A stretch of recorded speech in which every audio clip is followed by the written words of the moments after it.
बलिया में कानून के नुमाइंदे कुंभकर्ण की नींद जैसे सोते हुए दिखाई दे रहे हैं। दरअसल बलिया के बांसडी कोतवाली के सामने एक युवक को मौत के घाट उतार दिया जाता है। पुलिस हाथ पर हाथ धरे बैठी सब देखती रहती है। बताया ये जा रहा कि जब कुछ बदमाश युवक पर धारदार हथियार से हमला कर रहे थे तो पीड़ित का भाई थाने के अंदर भाग कर जाता है और अपने भाई की जिंदगी की रहम की भीख मांगता है। उसका आरोप यह है कि पुलिस तुरंत हरकत में नहीं आती। इसके बाद वो दौड़कर बाहर आता है और अपने भाई को बचाने की कोशिश करता है तो बदमाश उस पर भी हमला कर देते हैं। मौके पर मौजूद भीड़ हिम्मत जुटाकर जब बदमाशों को रोकती है तो बदमाश वहां से फरार हो जाते हैं। नींद में जागी पुलिस मौके पर पहुंचती है और फिर खून से लथपथ युवक को अस्पताल लेकर जाया जाता है, जहां डॉक्टर ने उसे मृत घोषित कर दिया। सवाल ये उठता है कि आखिर पूर्वांचल कब तक ऐसे ही रक्त रंजित होता रहेगा? कब तक बेखौफ बदमाश कानून को अपने पैरों तले रौंदते रहेंगे? एक आम आदमी की थाने के सामने ही हत्या कर दी जाती है और पुलिस कुंभकर्ण की नींद सोती रहती है।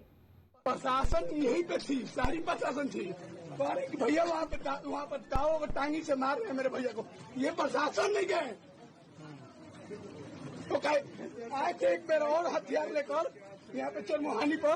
तो ये यही थे, ये क्या नाम था उनका, धीरज मोहिया थे। वो हम लोग को पकड़ रहे हैं, वो सब हथियार लेकर आए थे। उनको देख रहे हैं हाथ में हथियार देकर छोड़ दिए। ये कोई मतलब है? जब ये घटना थी तो प्रशासन के लोग थे वहाँ। हाँ, प्रशासन यहाँ शासन थी, ये कोई मतलब है? घूस नहीं न खाए थे। अच्छा, किनकी क्या हुई? आपके भाई थे जिनकी?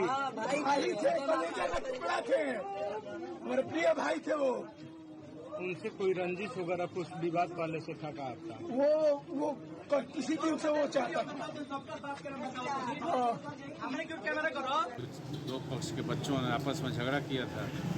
अब उसी में एक पक्ष के हमारे गांव का बच्चा रोहित पांडे सन ऑफ दीपन पांडे मौत हो चुकी है। शायद उसको टांगी से चोट लगा है। अभी हम भी गांव से आ ही रहे, क्लियर उतना पता नहीं है किस चीज़ चोट लगा, लेकिन शायद सुनने में आ रहा है कि टांगी से चोट लगा। किस बात को लेकर विवाद है, कुछ पता चला? नहीं, अभी तो सब बच्चे रो रहे हैं, अब पता कर रहे हैं। कहाँ गंभीर स्थिति में चोट लगी है? सिर पर चोट लगा है। अजय कुमार पांडे जी के बांसडी का निवासी हूँ। बांसडी मिर्गी टोला का वार्ड नंबर 11 मेरा घर है जी। मरने वाला मेरा बड़े पिताजी का नाती है जी। घटना कहाँ हुई? घटना बांसडी कोतवाली के सामने हूँ। थाने के सामने? थाने के सामने या थाने की गली में? थाने के सामने। और ये आज ये घटना जो है, आज ये घटना सवेरे लड़का कुछ लेने के लिए 8:30 बजे के करीब में गया जी कचहरी। और कचहरी जब ये गया तो वहाँ जो है ये पहले से जो है 12-14 के करीब में इसके गोल लिखा है, पूरे यादव लोग हैं। वो जो है उसको घात लगाए बैठे थे, ये गया और बस ऑटोमेटिक जो है ये सब उसके ऊपर मारना चालू कर। कहाँ चोट लगी है उनको? उसको चोट लगी है सर यहाँ पे जो है टांगी से 3 जगह, एक जगह यहाँ लगी है, एक जगह यहाँ लगी है, एक जगह यहाँ लगी। क्या स्थिति है? मर गया। साल का केस था, थाना बांसडी का था और उनको मृत अवस्था में यहाँ लाया गया। अच्छा, कहाँ चोट लगी थी उसको? सर में चोट लगी थी और गले में। क्या बताया सर, कैसे चोट लगी? कैसे? लोगों के बताने के अनुसार जो है किसी धारदार हथियार से बात किया गया। क्या एज था सर? एज क्या था? 24 साल। अच्छा, आपने उनसे पूछा कि कहाँ घटना हुई? ये अभी उनको कहाँ रखा गया है सर? मर्सिडी। कितना कहाँ चोट लगा था? कैसा चोट लगा था? मतलब मारपीट का केस था, सर में चोट लगा था। कैसा गंभीर स्थिति था सर? गंभीर चोट। धारदार हथियार था? क्या था सर? जैसे देखने से क्या प्रतीत होता था, धारदार हथियार या क्या? जी ऐसा है कि अभी तक तो मतलब पूरा बंद था लेकिन ब्रॉड डेड था। ले जाया गया तो अस्पताल में उसकी मृत्यु हो गई। तो इस प्रकरण के अंदर हम लोग पूरी छानबीन कर रहे हैं। यहाँ पर कई सारी टीमें गठित की हैं और जो अभी प्रकाश में 7-8 लोगों के नाम आए हैं उनकी गिरफ्तारी के लिए यहाँ पर जो हमारे सीओ साहब हैं उनके नेतृत्व में टीमें गठित है और आज हम लोग आज ही इन लोगों की गिरफ्तारी सुनिश्चित करके कठोर कर रहे हैं। ये जो लड़का है इसका ये जानकारी अभी मिली प्रथम दृष्टया कि इसकी क्रिमिनल हिस्ट्री है, तो अभी उसकी क्रिमिनल हिस्ट्री भी हम लोग निकलवाएंगे कि इस लड़के ने पहले क्या अपराध किए हैं और उसके बाद हम लोग इनके खिलाफ कठोर कार्रवाई। इसमें अभी तो हम लोग ये समीक्षा कर रहे हैं कि वहाँ के जो विवाद होता था तो वहाँ पर जो बीट के प्रभारी थे वहाँ पर तो उन लोगों ने क्या इसके बारे में कोई सूचना दी या उन्होंने क्या इन लोगों के खिलाफ विरोधात्मक कार्रवाई करी, और इसमें अभी कुछ ऐसे पुलिसकर्मी हैं जिनकी लापरवाही उनके सामने प्रकाश में आ रही है, तो उनके खिलाफ अभी हम लोग विभागीय कार्रवाई और निलंबन आदि की हम लोग प्रक्रिया शुरू कर रहे हैं। अधिक जानकारी के लिए संवाददाता वीपी यादव हमारे साथ जुड़ गए हैं। बलिया में सरेआम एक व्यक्ति की हत्या की जाती है, वो भी पुलिस के सामने एक ऐसा हो जाता है और पुलिस लापरवाही से अंदर बैठी रही, क्या कहेंगे?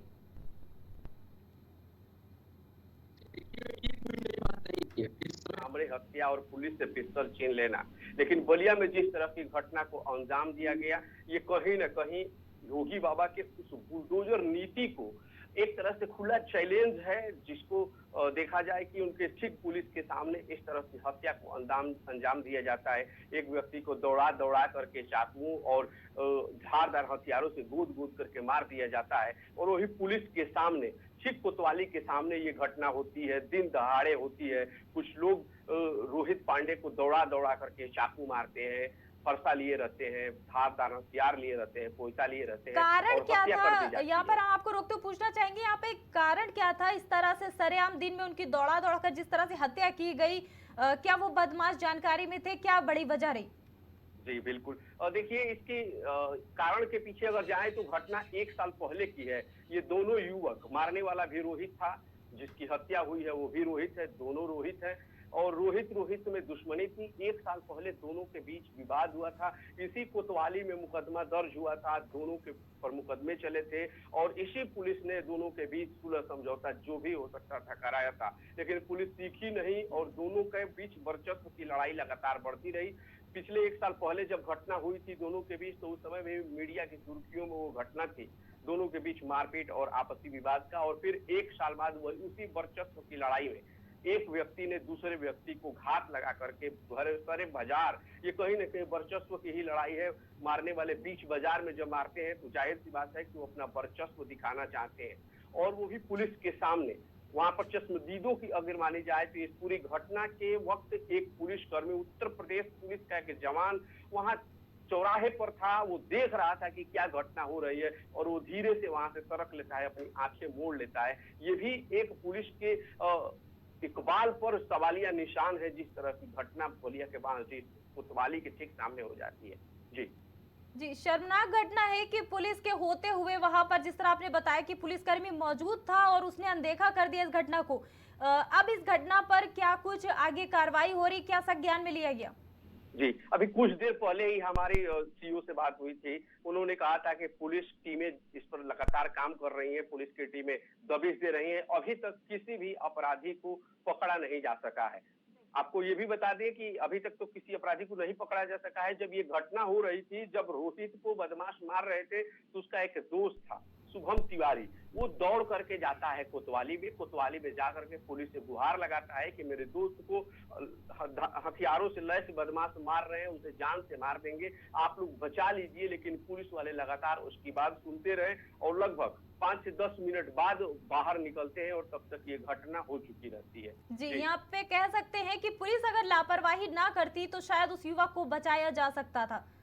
बिल्कुल, अगर पुलिस लापरवाही नहीं की होती, या जो घटना स्थल पर पुलिस जिसने आंखें मोड़ ली, कैसा है वर्दी का इकबाल की आप वर्दी में हैं और फिर भी आप आंखें मोड़ लेते हैं, और आपके सामने एक निर्दोष की हत्या हो जाती है, वो भी युवा 20-22 साल के युवक की हत्या हो जा रही है आपके सामने। तो जाहिर सी बात है कि इस हत्या की पूरी जिम्मेदारी अगर मानी जाए नैतिक रूप से जिम्मेदारी, तो ये बलिया पुलिस की बांसडीह कोतवाली की पूरी जिम्मेदारी है, जिनके सामने ही एक युवक की हत्या कर दी जाती है, और पुलिस मुख्य दर्शक बनी हुई आम दर्शक की तरह देखती रह गई।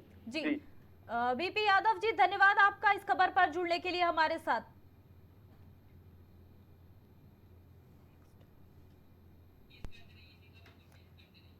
जी हाँ, जिस तरह से देखा आपने कि बेखौफ बदमाशों ने किस तरह से सरेआम युवक की हत्या कर दी, और पुलिस की बड़ी लापरवाही देखी गई। बलिया की ये खबर हम आपको बता रहे हैं, किस तरह से आप देख सकते हैं कि परिजनों का बुरा हाल है। 22 साल का जवान युवक की हत्या कर दी जाती है, वो भी सरेआम दिन दहाड़े। यहाँ पे कह सकते हैं कि सरेआम कानून की हत्या हुई, थाने के सामने युवक को यहाँ पर मौत के घाट उतार दिया जाता है, और पुलिस बड़ी ही लापरवाही से बाद में पहुंचती है।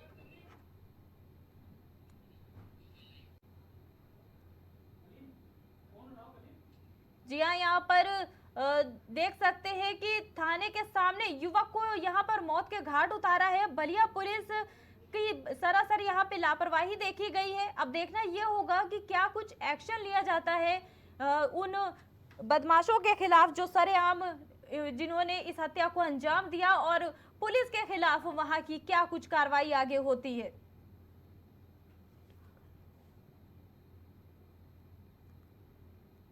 जी आपको बता दें, बलिया में कानून के नुमाइंदे कुंभकर्ण की नींद सोते हुए दिखाई दिए। दरअसल बलिया के बांसडी कोतवाली के सामने एक युवक को मौत के घाट उतार दिया गया। पुलिस हाथ पर हाथ धरे बैठी सब देखती रही। बताया जा रहा है कि जब कुछ बदमाश युवक पर धारदार हथियार से हमला कर रहे थे तो पीड़ित का भाई थाने के अंदर भाग कर जाता है और अपने भाई की जिंदगी की रहम की भीख मांगता है। उसका आरोप है कि पुलिस तुरंत हरकत में नहीं आई। इसके बाद वो दौड़कर बाहर आया और अपने भाई को बचाने की कोशिश करने लगा तो बदमाश उस पर भी हमला करने लगे। मौके पर मौजूद भीड़ हिम्मत जुटाकर जब बदमाशों को रोकती है तो बदमाश वहां से फरार हो जाते हैं। आपको बता दें, नींद से जागी पुलिस मौके पर पहुंचती है और फिर खून से लथपथ युवक को अस्पताल लेकर पहुंचती है, जहां डॉक्टर उसे मृत घोषित कर देते हैं।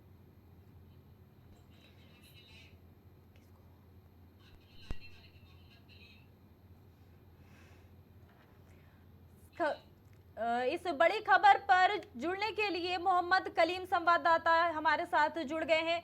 जी कलीम, बलिया में जो इतनी बड़ी घटना यहाँ पर हुई है, क्या है पूरा मामला, क्या कहना चाहेंगे? देखिए, जिस तरीके से पूर्वांचल में वैसे भी बदमाशों का दबदबा शुरुआत से ही रहा है, लेकिन अगर बलिया की बात की जाए तो बलिया में जो घटना सामने आई है वो एक निंदनीय घटना है, क्योंकि थाने के सामने ही एक युवक की हत्या कर दी जाती है और पुलिस केवल हाथ पर हाथ धरे बैठी रहती है।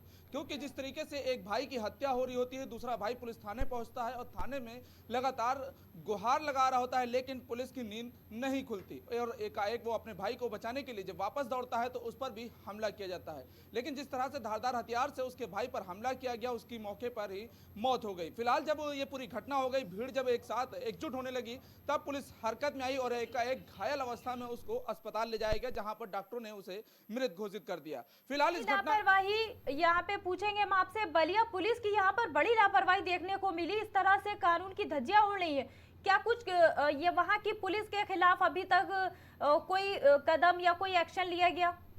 देखिए, जिस तरीके से जो घटना देखने को मिली है, घटना को लेकर के साफ तौर से इस मामले में 2 लोगों के ऊपर पुलिस ने कार्रवाई की, यानी कि अधिकारी ने जो थाने के 2 पुलिसकर्मियों के ऊपर कार्रवाई की। लेकिन अगर इस मामले में एफआईआर की बात की जाए तो नामजद तहरीर के आधार पर मुकदमा दर्ज कर लिया गया है। लेकिन अगर आरोपियों की गिरफ्तारी की बात की जाए तो फिलहाल अभी तक इस मामले में किसी तरह की कोई भी गिरफ्तारी नहीं हो पाई है। लेकिन इस मामले को लेकर के अगर कानून व्यवस्था पर सवाल उठता है तो जाहिर सी बात है सवाल उठना भी लाजमी होता है, क्योंकि अगर पिछले कुछ दिनों की अगर बात की जाए, हाल ही के दिनों में लगातार विपक्ष के जो नेता हैं वो भी लगातार इस मामले को लेकर के, जो कानून व्यवस्था को लेकर के अगर बात की जाए, उस पर सवाल उठाते हुए नजर आ रहे हैं। अभी कुछ दिन पहले ही अगर बात की जाए, नगीना के जो सांसद रहे हैं चंद्रशेखर आजाद, उन्होंने भी मीडिया से रूबरू होकर कानून व्यवस्था पर एक बड़ा सवाल उठाया था, जिसमें साफ तौर से ये जिक्र किया था कि कानून व्यवस्था पूरी तरीके से ध्वस्त हो चुकी है और कानून व्यवस्था पर पूरी तरीके से पलीता भी लगता हुआ नजर आ रहा है। यानी कि यूं कहा जाए कि जो बदमाश हैं वो लगातार पुलिस पर हावी होते हुए नजर आ रहे हैं।